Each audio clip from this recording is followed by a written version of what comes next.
Bonjour, ici Cap Genius, j'espère que je te porte bien. Dans cette vidéo, je vais t'apprendre à maîtriser les bases de programmation en Python, l'un des langages de programmation les plus populaires, les plus recherchés du monde. Donc avant de commencer, n'oublie pas de liker et de t'abonner. On se capte.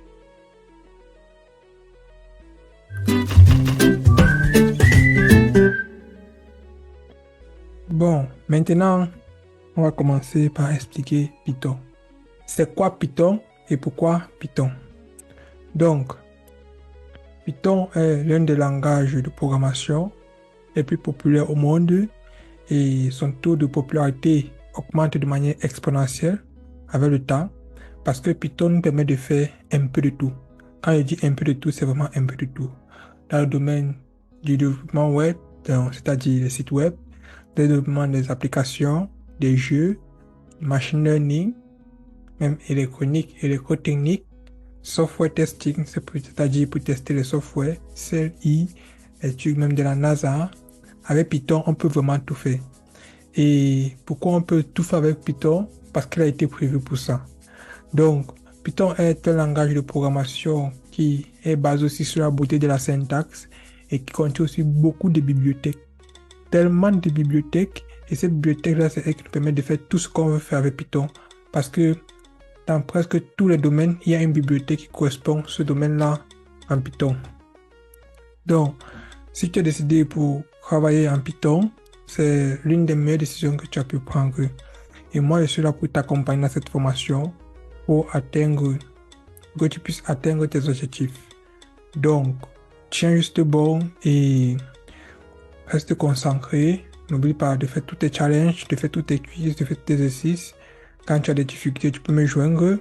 Il y a la plateforme et la communauté qui est faite pour nous. Et encore une fois de plus, merci d'avoir pu rejoindre cette communauté et cette formation. Je vais vous montrer le premier outil avec lequel on va travailler. C'est un outil simple, facile à utiliser et prêt à l'emploi. Donc, je vais vous montrer comment l'utiliser et après, je vais vous montrer comment installer aussi un logiciel un peu plus professionnel, c'est-à-dire pour résoudre des sujets un peu plus complexes, bien que je vais me limiter à un autre logiciel simple là parce qu'il peut déjà tout faire et aussi parce qu'il est facile à installer. Donc, je vais vous montrer comment je vais l'utiliser et ensuite je vais vous montrer la deuxième utilisation, une autre installation pour ceux qui veulent directement travailler sur leurs ordinateurs sans internet et tout ça. Et oui, donc on va commencer d'abord par le premier logiciel que j'aimerais vous proposer, c'est Replit. Donc, je vais mettre aussi le lien dans la description de la vidéo. Donc, il s'appelle Replit. Donc voilà, replit.com. Donc, là, je tape encore Replit. replit.com. OK. Donc, voilà le lien. Là, vous pouvez voir moi, je suis à connecter, mais ce que je vais faire, je vais me déconnecter et créer un autre compte.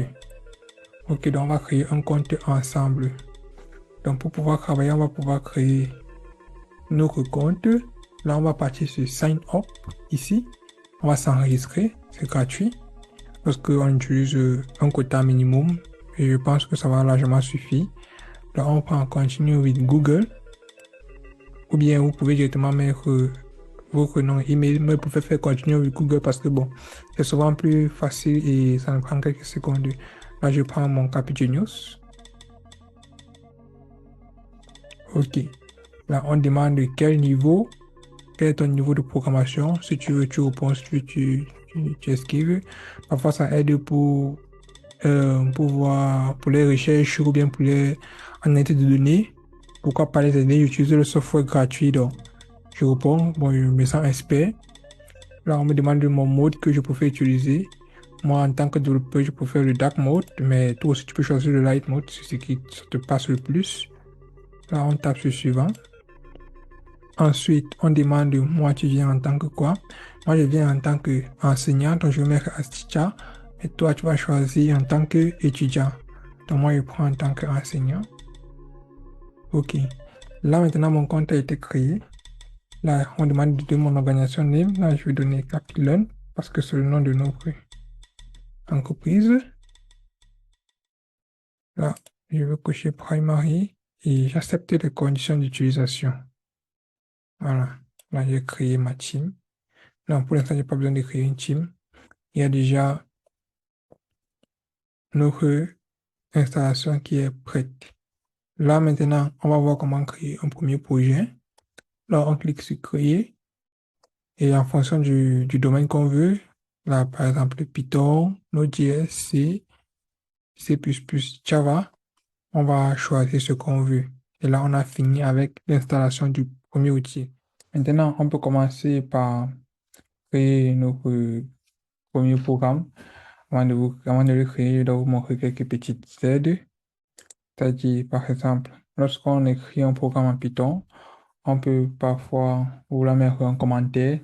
Et pour mettre le commentaire, c'est-à-dire un code qui n'est pas, qui n'appartient pas à Python, donc c'est-à-dire juste pour nous remarquer que bon, il ne faut pas qu'on l'oublie. Là, ici, on va juste mettre commentaire. Donc, on met toujours le dièse devant, c'est pour dire, OK, ça, ça c'est un commentaire. Et les commentaires, ça ne va pas bien s'exécuter. Le premier code, lorsque tout programmeur vient toujours d'arriver dans la programmation, c'est Hello World, c'est d'afficher Hello World à la console. C'est ça qu'on va essayer de faire. Donc, pour afficher Hello World avec Python, c'est-à-dire afficher un élément à la console, c'est-à-dire de ce côté-ci, on va juste dire print. Là, on met entre guillemets, on met le texte qu'on a envie d'afficher. Là, je vais mettre Hello World. Là, si on tape sur Run, super. C'est en train d'exécuter le code, c'est en train de créer. Donc, forcément, comme c'est la première fois, ça va devoir prendre un peu plus longtemps, mais prochainement, ça sera vraiment plus rapide. Du coup, vous voyez, c'est en train d'installer Python et tout, quoi. Oui, mais pour prochainement, ça sera vraiment plus rapide. Donc, nous allons voir ce que ça finisse. Entre-temps, vous pouvez voir quand vous mettez vos communs ici, là, ça vous explique un peu ce que ça fait. Donc, voilà, ça un peu sur print. Lorsque je mets la main ici, ça me dit print the value to the screen. System.out by default. Personally keyword arguments. Ouais, ça nous dit ce que ça fait. Ça explique aussi un peu de quoi c'est contenu. Donc, on a affiché le print. Là, c'est en train de charger. On ne doit pas interrompre le chargement. Comme c'est la première fois, vous voyez, c'est en train d'installer les différents éléments qu'on a besoin et c'est normal, quoi. Voilà, vous avez vu, l'installation est terminée et ça a pu afficher Hello World. Voilà notre Hello World qui s'affiche pour la première fois. Félicitations à tous. Amis, maintenant on a pu créer notre premier programme. J'aimerais un peu vous expliquer, vous montrer un nouveau concept dans le domaine de la programmation, en particulier sur Python. C'est la création des variables. C'est quoi une variable? Une variable, en fait, c'est comme un conteneur qui nous permet de garder une valeur temporaire. Par exemple, vous pouvez voir une variable comme une assiette. Dans l'assiette, chaque fois, il y a toujours une nouvelle nourriture qui est servie cette assiette-là. Et c'est un peu comme ça qu'une variable fonctionne. Donc, une variable, elle garde des événements temporaires et elle peut changer avec le temps. Par exemple, aujourd'hui, on a peut-être préparé du plantain. On a mis du plantain dans notre plat. Donc, notre variable plat contient l'élément plantain. Et demain, par contre, ça peut plutôt contenir le riz. Donc, c'est un peu comme ça que ça se passe avec des variables. Les variables nous permettent de sauvegarder des valeurs temporaires. Dans notre cas sur Python, ce n'est pas de la nourriture qui est sauvegardée. Par contre, c'est plutôt des textes ou bien des chiffres. Ces informations-là ou bien des listes. Ça peut être n'importe quoi. Oui. Donc là, maintenant, on va essayer de sauvegarder des valeurs dans des variables pour voir un peu comment ça fonctionne. Je vais vous expliquer. Lorsqu'on veut commenter un test, on met juste le test devant et ce test-là va plus s'exécuter. Maintenant, on essaie de créer nos premières variables sur Python. Là, je vais créer par exemple une variable x. Je vais donner la valeur 5. Vous avez vu, c'est tellement facile de créer une variable en Python en comparaison avec un langage comme le C. Sur Python, on n'a pas besoin de dire de quel type de données c'est. On met juste x égale à 5, c'est-à-dire la variable x à la valeur 5. Et là maintenant, pour y, on va plus sauvegarder un, un chiffre, on va plutôt sauvegarder un texte cette fois-ci. On va dire y est égal à Capigenius. Avec ça, on a pu sauvegarder la valeur Capigenius dans la variable y. Ici, c'est un y est notre plat. Là, on va essayer de faire un print pour afficher notre valeur variable. Je mets d'abord x. Vous devez remarquer que sur Python, il n'y a pas de point virgule, il n'y a rien. On met seulement, comme c'est en anglais qu'on écrivait. Print x, c'est pour dire affiche-moi x. Ensuite, on a un print y pour dire affiche-moi y. Là, on va afficher x, ensuite on va afficher y. Si je tape sur exécuter, vous pouvez voir x c'est 5, y c'est Capigenius. Comme je dis, les variables contiennent des valeurs temporaires, c'est-à-dire à x, on peut donner maintenant la valeur 7 et à y, on peut maintenant donner la valeur Capigenius. Là, vous avez vu, on a changé la valeur de x et de y. Si on essaie encore d'afficher, print x, et ensuite print. Je pense, c'est parce que je dois encore zoomer un peu pour vous. Ouais, je zoome encore, mais je pense que là, c'est mieux. OK. Donc là, on va dire print x. Ensuite, on va dire print y. Là, on essaie d'exécuter encore le code. Ah, je vais changer plutôt Capigenius avec Capirun. Là, pour qu'on puisse voir exactement la différence. Vous avez vu? Là, d'abord, ça affiché y, 5 et Capigenius. C'est pour la première fois que les variables x et y étaient 5. Ensuite, c'était Capigenius. Ensuite, on a changé x et y par 7 et Capilun. Et on a essayé d'afficher. Ainsi, on a pu créer nos premières variables et on a essayé de les afficher. Donc, on se voit dans la prochaine vidéo. Bon, maintenant, j'aimerais vous faire une petite remarque sur les variables. Elles sont sensibles à la casse. Qu'est-ce que ça veut dire? Bon, la première fois que j'avais écouté ça, je me disais, hein, sensible à la casse, qu'est-ce que ça veut dire? En fait, ça veut dire, on fait attention aux majuscules et aux minuscules. C'est très important. Donc, si par exemple, ici, là, j'écris X majuscule, ça c'est la même chose avec ce X minuscule ici, là. Et si on essaie d'exécuter, vous allez voir, quand j'ai dit print X, ça a toujours donné l'ancien X là, qui était petit 5, juste parce qu'on a mis la majuscule. Donc, faites attention aux majuscules et aux minuscules lorsqu'on déclare les variables. Et si vous avez pu remarquer, lorsque j'ai aussi déclaré ma variable et quand j'ai dit print X, je n'ai pas mis ce X ici entre guillemets, je l'ai mis directement parce que c'est une variable. Par contre, lorsque c'est un test, on met le test entre guillemets, ne pas l'oublier. Quand c'est aussi un chiffre, on peut ne pas mettre les guillemets, donc on ne doit pas mettre les guillemets. Si on met, c'est pas grave, mais on peut ne pas mettre les guillemets. Voyons voir. Si je mets par exemple print 5, là, vous voyez, ça print 5 sans problème. Mais si c'est que je mets print, je mets un test là, un test quelconque, ça va faire une erreur. Vous voyez, on met une erreur là. OK. Là, on a pu voir ces différentes données et on se voit dans la prochaine vidéo. Bon, les amis, maintenant, j'aimerais travailler avec vous un peu sur les types de données. En fait, Python, il a les différents types de données avec lesquels il peut travailler. Ces types de données-là, c'est ce qu'on les utilise lorsque on veut savoir quel est vraiment le type de notre contenu. Par exemple, cette variable x-là, vous avez vu, c'est 5. Normalement, c'est un chiffre. En Python, on va dire par exemple que c'est un int, c'est-à-dire un integer en anglais, ou bien c'est un float, par exemple, quand c'est un chiffre après qui a, qui a de la virgule, ou bien c'est un complexe, oui, parce que Python peut aussi travailler avec les nombres complexes, oui. Donc, on a trois types. Dans le côté numérique, on a les int, pour dire que ce sont des nombres entiers, des floats pour dire que ce sont des nombres avec des virgules, et des complexes pour dire que ce sont des nombres avec des complexes. Maintenant, le cas des textes, comme par exemple sur Capigenius C, c'est un texte et on appelle ça string. OK. Là, maintenant, il y a encore un autre type de variable. Là, je vais mettre z égale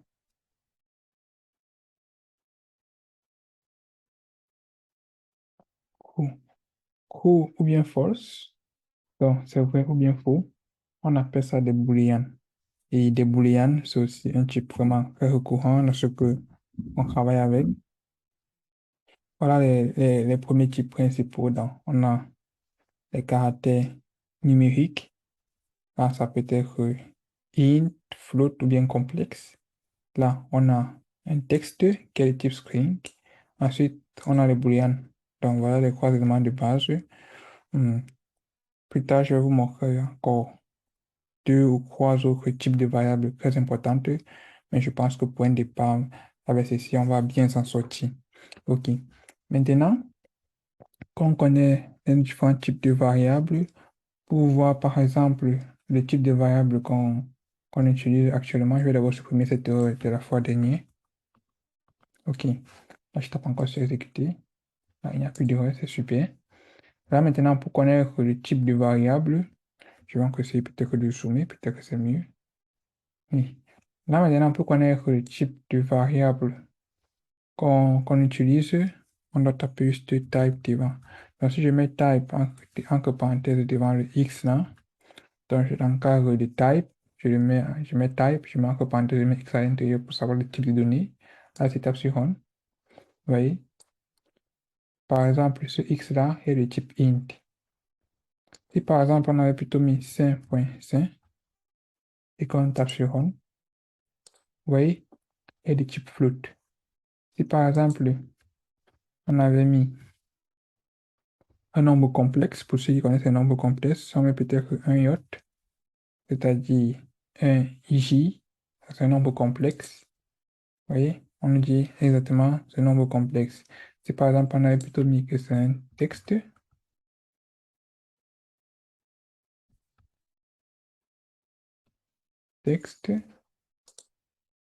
là, vous voyez, on a mis string, c'est-à-dire str.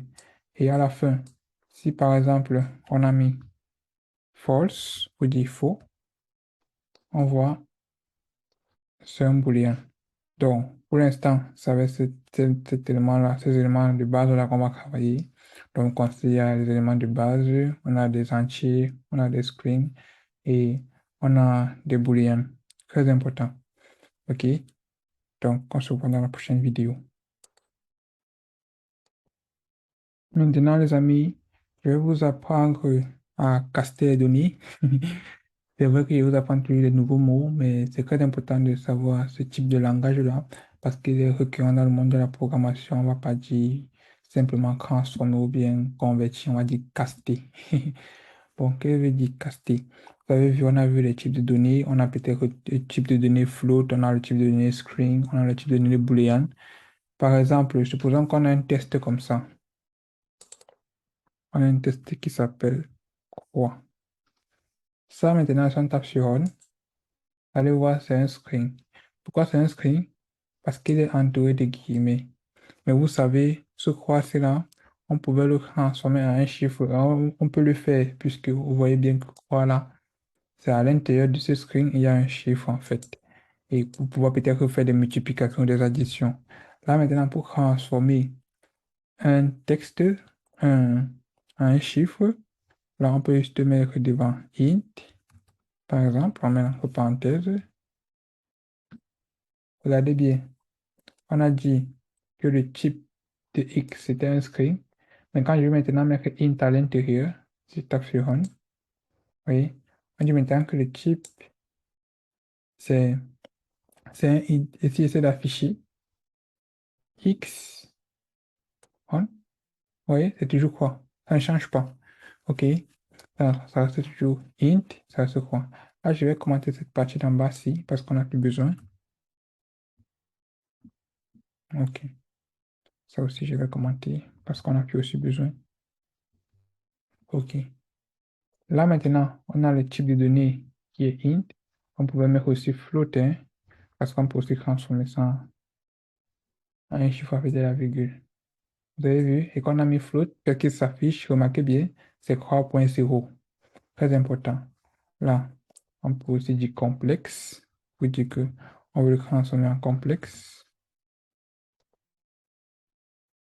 Oui, ça met croix plus 0j. Donc, on a transformé ce croix normal-ci en un chiffre complexe qui est croix plus 0j. OK. Là, maintenant, on peut aussi transformer un, un chiffre normal, par exemple, ce croix-ci, un croix normal, ça c'est un int, mais on peut aussi le transformer en texte, comme par exemple le cap aussi, qui est un texte, donc, c'est-à-dire on le remet avec des guillemets. On va juste str, on ouvre la parenthèse, on ferme la parenthèse, on doit exécuter. Vous avez vu, maintenant le type c'est str, ce n'est ce n'est plus int comme on a vu la fois dernière. Et là, les amis, on a pu voir comment on connaît maintenant les types de données et on connaît convertir les types de données. C'est très important de savoir convertir les types de données parce que ça va nous aider à les utiliser dans l'avenir, surtout pour les opérations de multiplication et qu'on va commencer à prendre les valeurs de l'utilisateur. Donc, retenez ça très bien, ça va nous aider dans l'avenir. Donc, on se voit dans la prochaine vidéo. Bon, les amis, maintenant, j'aimerais vous parler des opérateurs. J'espère que ce n'est pas toujours un mot toujours bizarre. Oui, les opérateurs, c'est quoi? Les opérateurs nous permettent de faire des opérations clés. Opérateur, opération, ça c'est logique. Oui. Quel genre d'opération maintenant? Par exemple, on peut avoir des additions, des soustractions, des multiplications et tout ça. Là, on va maintenant essayer de voir quelques opérateurs qui vont nous permettre de travailler en Python.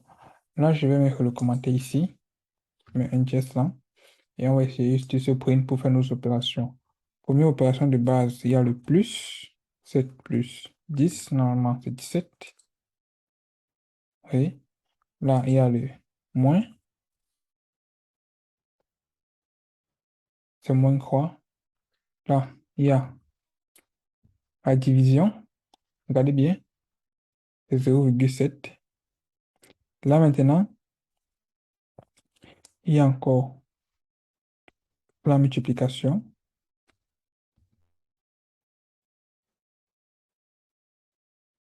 70. Il y a encore un autre type de division lorsqu'on met 2 de bas. Observez bien. Vous voyez, ça donne le chiffre, le résultat sans virgule. Donc, quand on met deux barres, quand on veut une division sans virgule, on met deux barres. Quand on veut une division à le résultat avec la virgule, on met une seule barre. OK? Très important. On a maintenant notre modulo.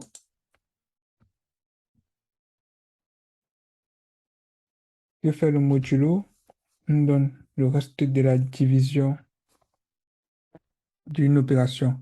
Par exemple, on sait que 7 divisé par 10, ça va me donner 0, il va rester 7. Maintenant, 10 divisé par 7, ça va me donner 1, il va rester 3. Donc, c'est-à-dire, si on dit maintenant ici à se placer, on dit plutôt 10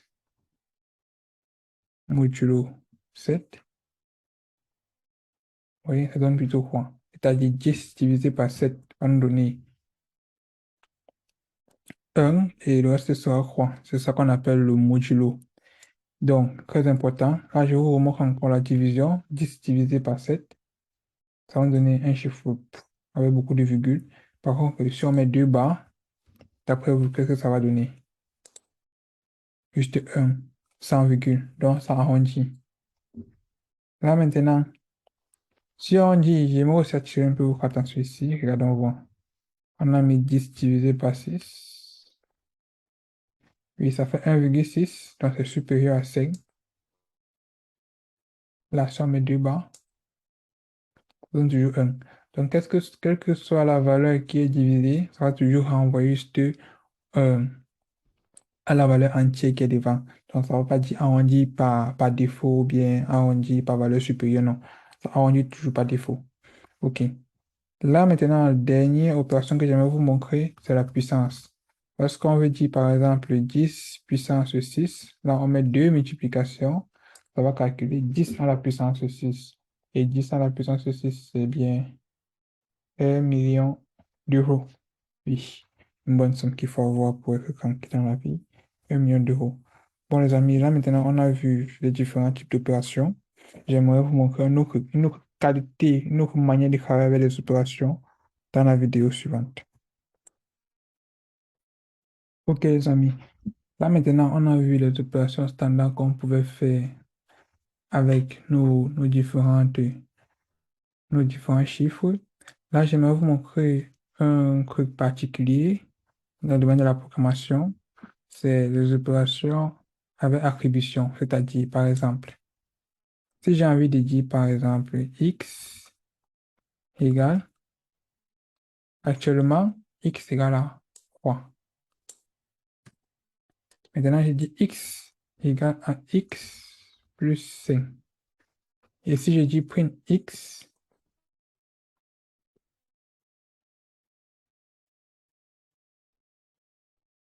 ça va me donner 8. C'est normal.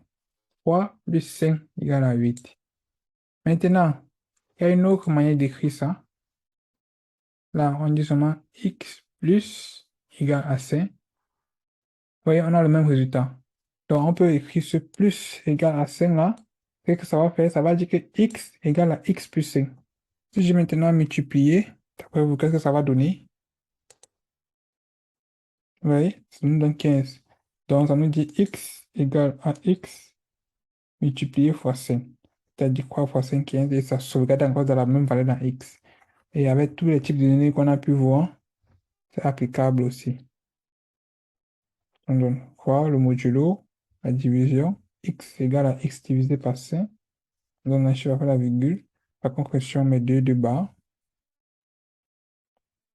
on donne encore 0 parce que ça prend la valeur directement par défaut. On nous met aussi la puissance.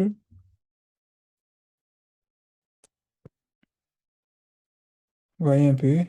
Donc, tout ça, c'est pareil. Donc, on a vu les différents types d'opérations et ces opérations sont vraiment importantes pour nous et on va beaucoup les utiliser. Si c'est que vous n'êtes pas habitué à utiliser ça, donc vous pouvez utiliser comme ça toujours. X puissance, ça change rien, c'est la même chose. Ok, on se voit dans la prochaine vidéo. Bon, maintenant j'aimerais vous montrer une autre catégorie d'opérateurs. Ce sont des opérateurs logiques. Les opérateurs logiques, c'est lorsqu'on veut comparer deux conditions. Par exemple, on veut coller ici x est inférieur ou égal à 5 et x est supérieur à quoi? OK? Supérieur ou égal à quoi? Là, on va dire int x, disons peut-être supérieur ou égal à 2. X supérieur ou égal à 2. Vous voyez? Là, maintenant, ça nous dit que x est inférieur à quoi et x est supérieur ou égal à 2, c'est-à-dire x se trouve entre 2 et 5. Voilà un exemple de int.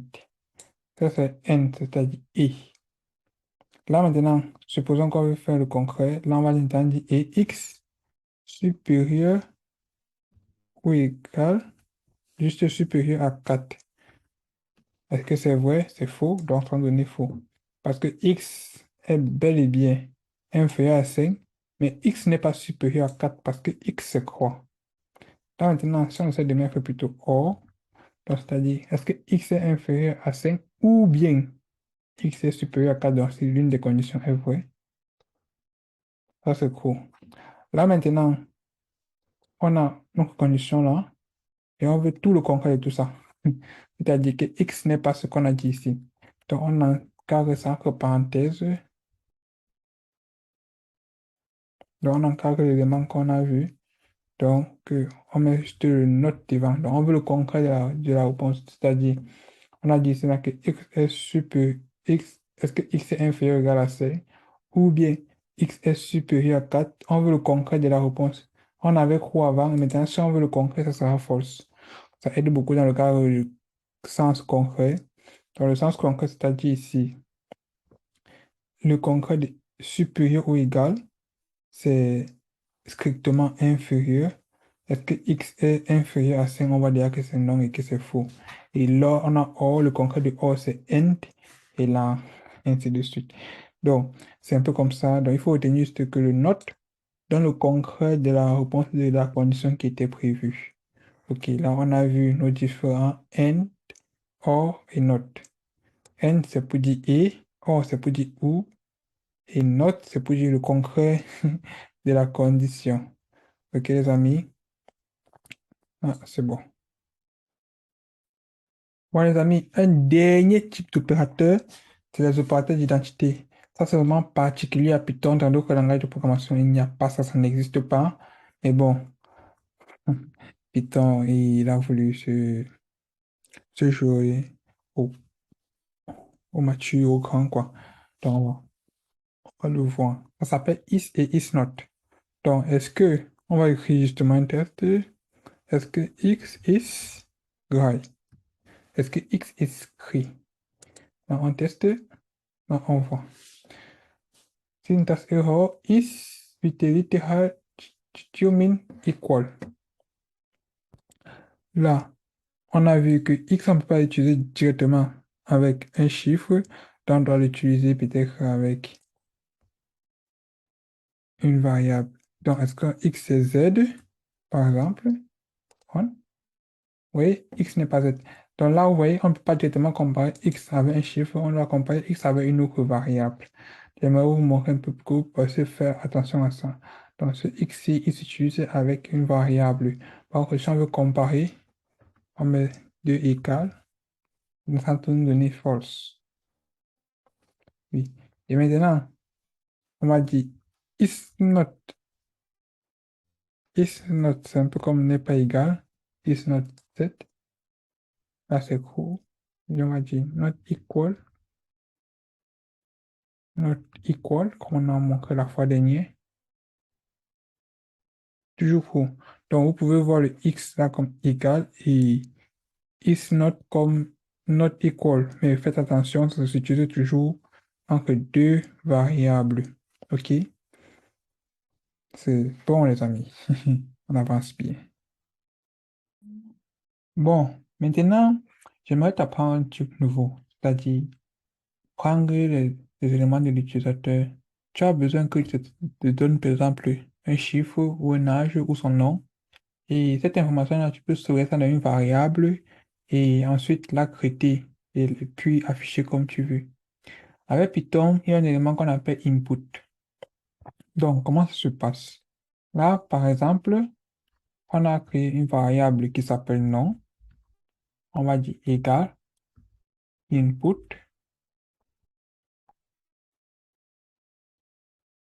Comment tu t'appelles?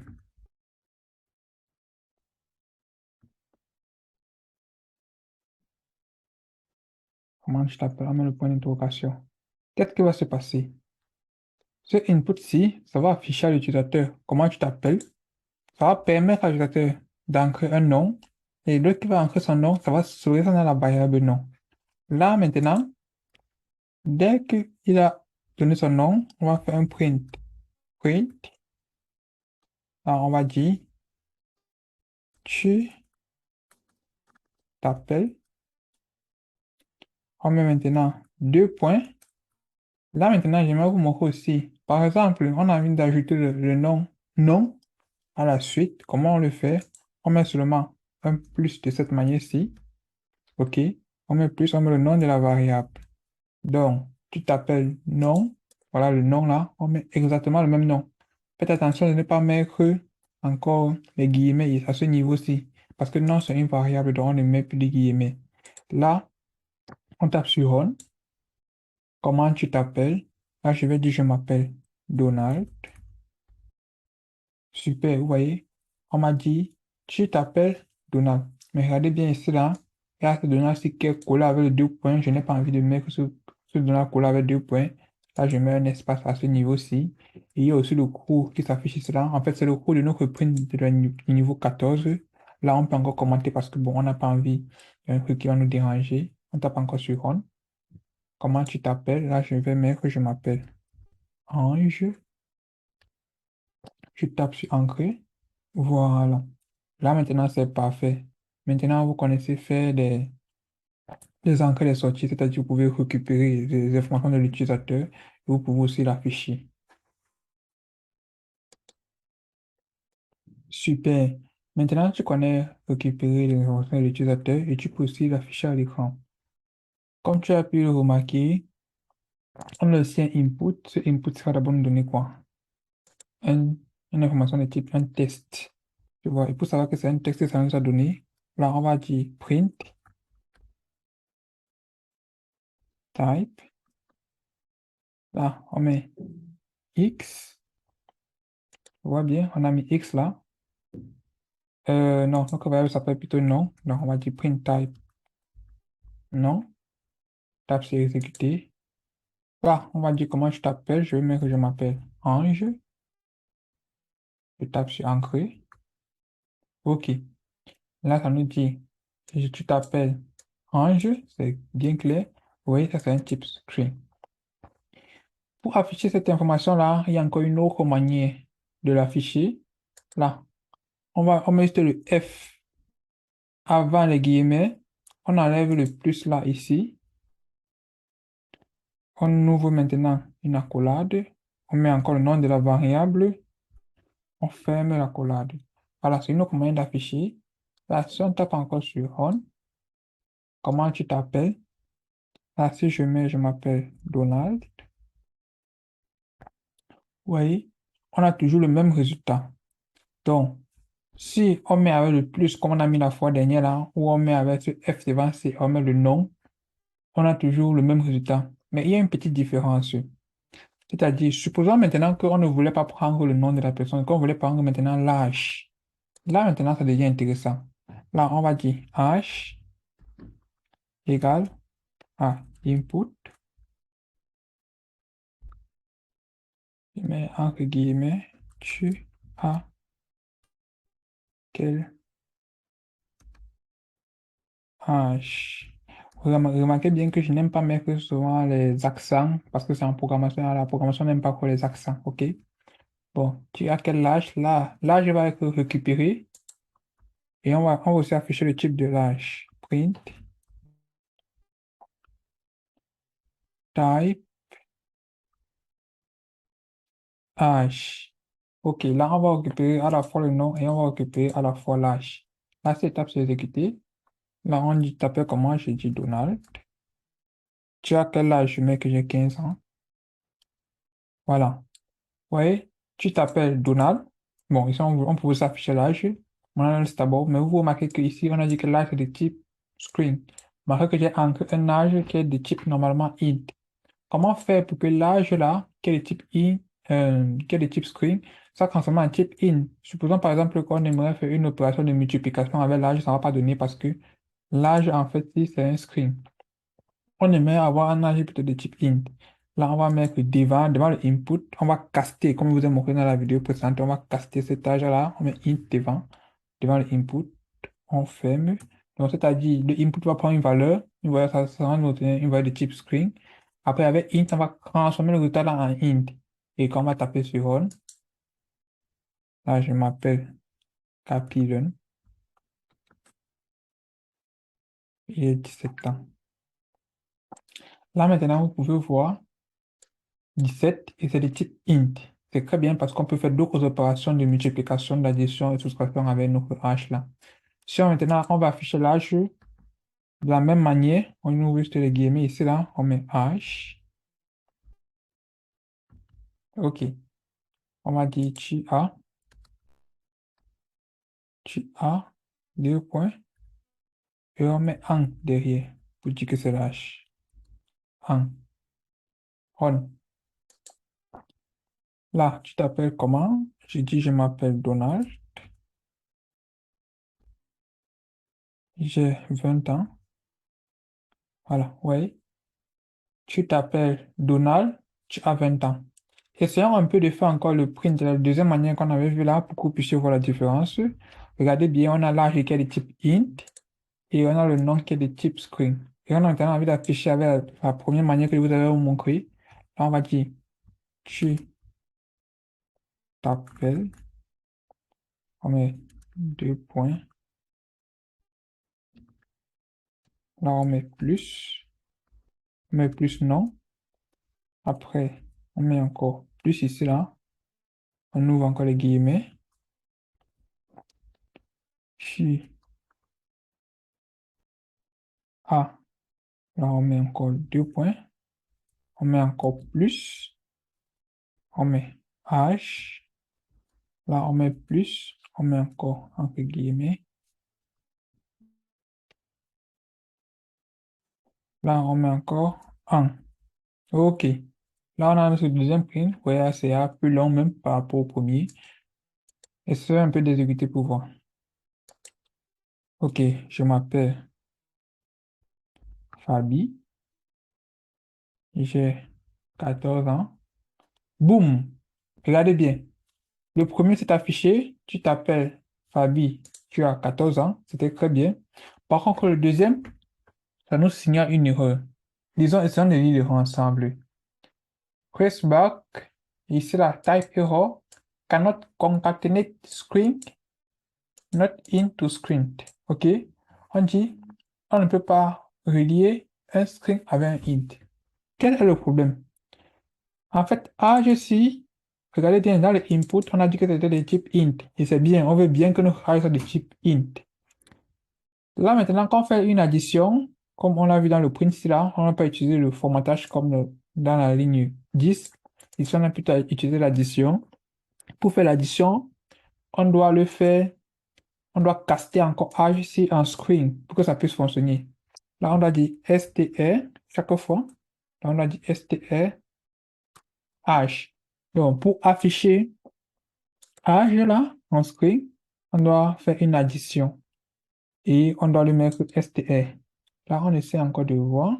Je m'appelle Donald. J'ai 15 ans. Boum. Là, maintenant, tout fonctionne à merveille. On pouvait encore mettre un petit espace ici à l'intérieur, que ce ne soit pas collé. Là, j'ai mis, tu t'appelles Donald, tu as 15 ans. OK. Là, à ce niveau, on va encore fermer un peu les guillemets. Là. Ouais, c'est bon. Super. Donc, vous pouvez voir la différence déjà qu'il y a entre le formatage ici et le prix normal. De 1, sur le formatage, on n'a pas besoin de préciser que, bon, H, tu dois le transformer en string, non, tu dois le transformer en int, ça le fait automatiquement. Par contre, quand on fait le print avec des additions, on est obligé de préciser le type. Quand peut-être que non, si c'était à des types string, on a besoin de préciser que str. Et mais par contre, âge était de type int parce que quand on l'a récupéré, on a dit que c'était un int, on a transformé en int. Là maintenant, on doit le transformer en string. Là, quand il tape sur exécuter, comment tu t'appelles? Là, je mets encore Ange. Tu as quel âge? Je mets 16 ans. Oui, là maintenant, c'est parfait. Tu t'appelles Ange et tu as 16 ans. Et une petite remarque aussi ici. Là, l'âge ici, on a récupéré, c'est un int. On peut faire une opération avec cet âge-là et ça va donner un merveille. Là, si je dis par exemple le print, là, je vais commenter le nom parce que j'ai besoin de ça. Je vais commenter aussi ce message ici. Voilà, on n'a plus besoin de. Là, si je dis maintenant juste print âge fois 5, donc on va faire l'âge qu'on a eu, on va multiplier par 5 et on va l'afficher. Et ici, je vais aussi commenter ça. On tape sur Run. OK. Tu as quel âge? Je dis, j'ai 17 ans. Vous voyez, ça fait une fois la multiplication de 17 fois 85. Mais supposons qu'on n'avait pas mis le int là.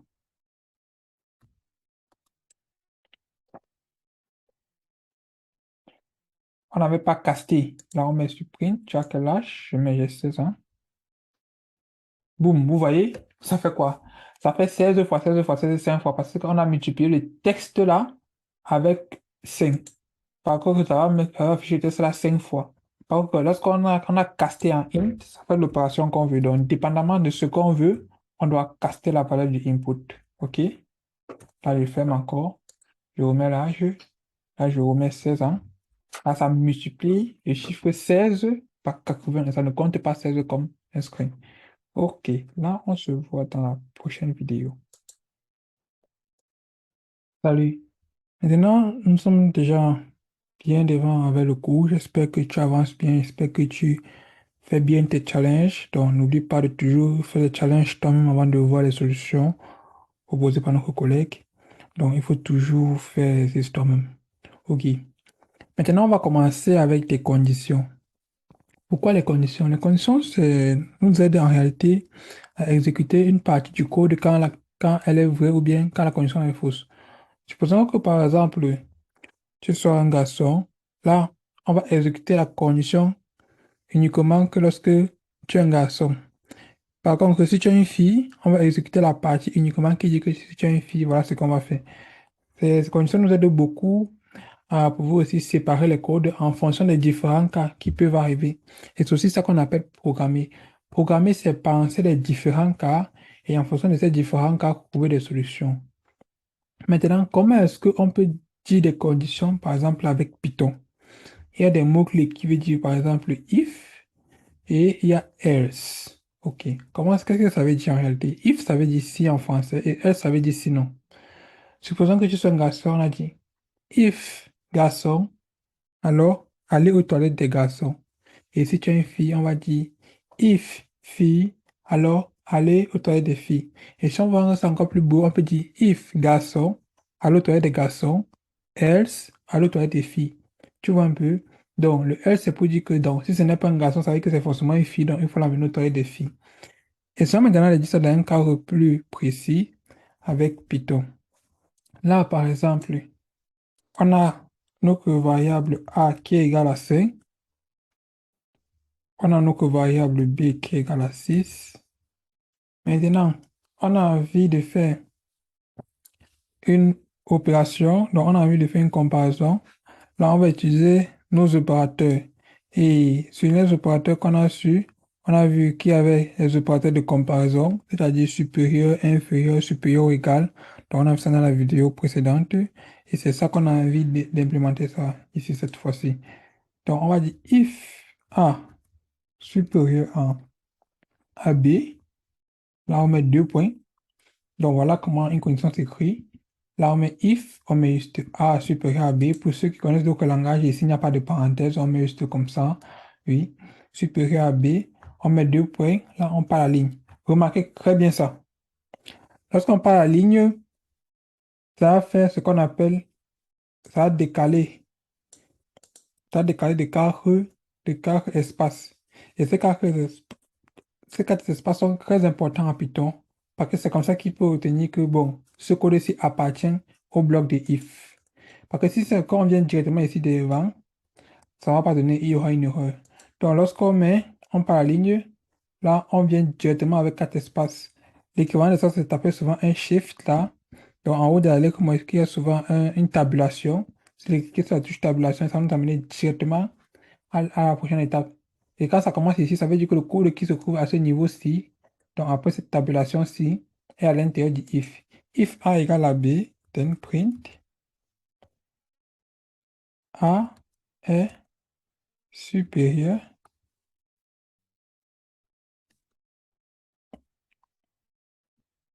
à B. OK. Là maintenant, vous voyez, ce print-là, il fait partie exactement du code if. Là maintenant, je vais dire else. Là, je mets encore deux points dans le else n'a pas de condition. Else veut dire juste dire sinon. Là, on met else, on met print. Là, c'est le cas concret. A est inférieur, inférieur à B. Là, maintenant, on est à ce niveau-ci. On a maintenant envie d'écrire un code qui va s'exécuter pour les deux cas, quel que soit si if ou bien else est vrai. Là, c'est-à-dire, on va encore repartir loin derrière. Donc, sans tabulation, on écrit print. Ce code va toujours s'exécuter. Ainsi, si on tape sur Run, là, on voit A est inférieur à B et ce code va toujours s'exécuter. Vous voyez, donc dans le if, c'est là, on a A inférieur à B, c'est seulement cette partie-là qui s'exécute. A, c'est 5 et B, c'est 6. On a dit if A est supérieur à B, on voit bien que A n'est pas supérieur à B. Alors, le Python va sauter cette partie-ci. Tout ce code-ci ne sera pas exécuté. Ensuite, il va venir directement sur le else, exécuter la partie du else. Et il va dire print, ce code va toujours s'exécuter, c'est-à-dire cette partie s'exécute que A soit supérieur à B ou pas. Là, maintenant, ça essaie de mettre A égale à 7 qu'on exécute. Là, on voit plutôt cette partie-ci du départ, c'est plutôt exécuté. A est supérieur à B et ce code va toujours s'exécuter. Petite parenthèse, vous n'êtes pas obligé de toujours mettre le else. Si par exemple, on met le commentaire ici que bon, on veut seulement contrôler si c'est A est supérieur à B, sinon on ne fait rien. Là, on tape sur print. Là, A est supérieur à B, ce code va toujours s'exécuter. Et si on remet A égale à 5 et qu'on tape sur run, là, ça va seulement mettre que ce code va toujours s'exécuter parce qu'on n'a rien dit dans le cas où A n'est pas supérieur à B. OK? Voilà, c'était tout pour cette vidéo. Bon, maintenant qu'on a ajouté plusieurs conditions ensemble, il y a aussi un cas où, lorsque dans un bloc, on veut encore contrôler, c'est-à-dire on a encore un autre niveau. Supposons qu'on a encore une variable C égale à 10. Là, si par exemple on dit que il faut que C soit supérieur, supposons qu'on a encore une variable D, ou bien C soit supérieur à 15 et que A est supérieur à B. Donc, dans le cas, on va exécuter encore notre code. Pour ce cas-ci, on se code dans le cas où, dans le if, où A égale à est supérieur à B. Dans ce if-ci, là, on vient encore à l'intérieur, on écrit encore une condition. Donc, si A est supérieur à B et on dit maintenant if encore de tout ça, if C est supérieur à 15, là, on va mettre print. Et ouais, bien ce print, il est à l'intérieur de supérieur à 15. Print en plus, C est supérieur, supérieur à 15. Là, je vais mettre avec R. Donc, là, maintenant, on a encore notre condition là. Je vais tirer un peu ça comme ça. Super. Là, on a dit, donc, si A est supérieur à B et que C est supérieur à 15, là, on va d'abord afficher A est supérieur à B. Ensuite, on va afficher en plus C est supérieur à 15. Là, si on essaie d'exécuter, là, on voit que A égale à B. Par contre, si on met A égale à 7, là, on voit que A est supérieur à B, mais on voit bien que C n'est pas supérieur à 15. C'est pour ça que cette partie-ci, if C est supérieur à 15, alors on doit prendre ça. Puisque C n'est pas supérieur à 15, cette partie-ci ne s'est pas exécutée. Essayons de mettre que C égale à 20. Vous voyez?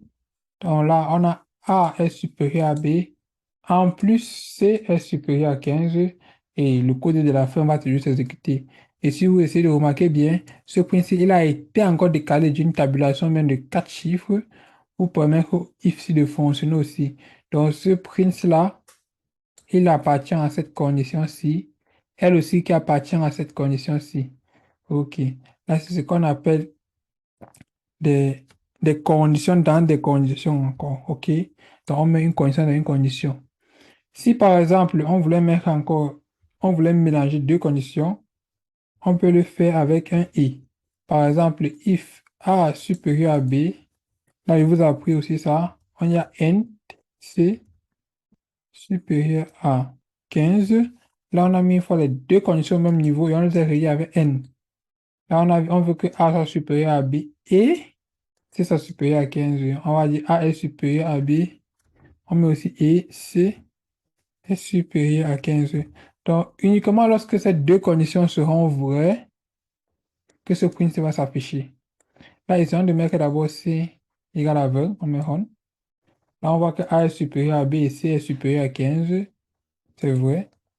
Maintenant, mettons que C égale à 10.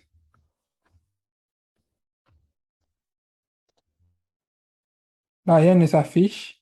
On voit juste que A est inférieur à B. Parce qu'on a dit else, donc dans le cas où on a else, tout ce qui n'est pas vrai, donc cette condition ce n'est pas vrai, cette condition ce n'est pas vrai. Alors on apparaît automatiquement ici là que A est inférieur à B. OK? Donc, et maintenant, si on met plutôt maintenant C encore, on met encore 25. Là, on voit. Ah, ici, je voulais plutôt mettre C égale à 25. Et on remet ici la 15. Si on essaie d'exécuter, on va voir A est supérieur à B et C est supérieur à 15. OK. Donc, c'est un peu comme ça qu'on peut jouer avec les conditions. Donc, on a des conditions normales où on peut juste écrire le if et on met la condition. Quand on veut encore approfondir, on peut mettre avec un opérateur logique, c'est-à-dire et aussi OR, comme je vous ai montré. Il y a et OR. Il y a aussi not qu'on met devant une condition qui n'est pas vraie. Donc là, je mets N. Là, ensuite, on a aussi ajouté le else lorsqu'on veut mettre une condition de plus qui part dans le même sens. Et else, encore, c'est à la fin quand rien n'est vrai. À l'intérieur d'une condition, on a vu qu'on peut aussi mettre encore une autre condition. Là, on appelle ça encore une condition dans une condition. OK? Là, on est bon avec les conditions. Il faut maintenant appliquer les quiz et les challenges pour vraiment pratiquer ça et s'habituer à ça. Donc, on se voit alors dans la prochaine vidéo. Bon, maintenant tu connais faire des conditions, exécuter un code en faisant si une condition est vraie ou fausse. Mais suppose que tu voulais exécuter en façon de 3 cas. Par exemple, si A est supérieur à B, et, ou bien alors, dans le cas où A n'est pas supérieur à B, si A égale à B. Maintenant, si A n'est pas égal à B, else maintenant. Donc, il y a ce qu'on appelle else if. Et ce else if là, c'est pour dire, sinon si, donc elif, ça s'écrit comme ça. Elif, là on écrit le recondition A égale à B, on met 2 points. C'est un peu comme if, seulement que cette partie s'exécute lorsque la première condition n'est pas vraie. Là on met print A est égal à B. Maintenant, dans le cas où A n'est pas égal à B et A n'est pas supérieur à B, c'est-à-dire A est strictement inférieur à B, alors on va exécuter le code ici. Print A est inférieur à B. Si on essaie d'exécuter ça, là tu as vu maintenant on a 3 conditions. On a if, on a else if dans le cas où, donc elif, dans le cas où la première condition n'est pas exécutée, et cette deuxième condition si est vraie. Donc si A n'est pas supérieur à B et A est exactement égal à B. Là on va dire print A égale à B et dans le cas où A n'est pas supérieur à B et A n'est pas égal à B, on va exécuter ce dernier compte ici. Là, ça s'est exécuté. On va voir. A inférieur à B. C'est ce qu'on dit qui s'est exécuté. Mais si on met A égale à 7, on a toujours comme la fois dernière. A est supérieur à B. Et si on a A égale à 6, on a A est égal à B. Donc, c'est comme ça qu'on peut ajouter une condition de plus dans, dans nos différentes conditions. Et on peut ajouter plusieurs else if quand on nous arrange. OK? Nous voici à la fin de cette vidéo. J'espère que tu l'as aimé. Bien sûr, ce ne sont que des bases. Donc, si tu veux entrer en profondeur, n'hésite pas de visiter notre site web www.caplearn.com où nous avons beaucoup de formations en Python. Et j'ai aussi ajouté tous les liens sur la barre de description. Aussi, n'oublie pas de liker et de t'abonner. Porte-toi bien. Bye bye.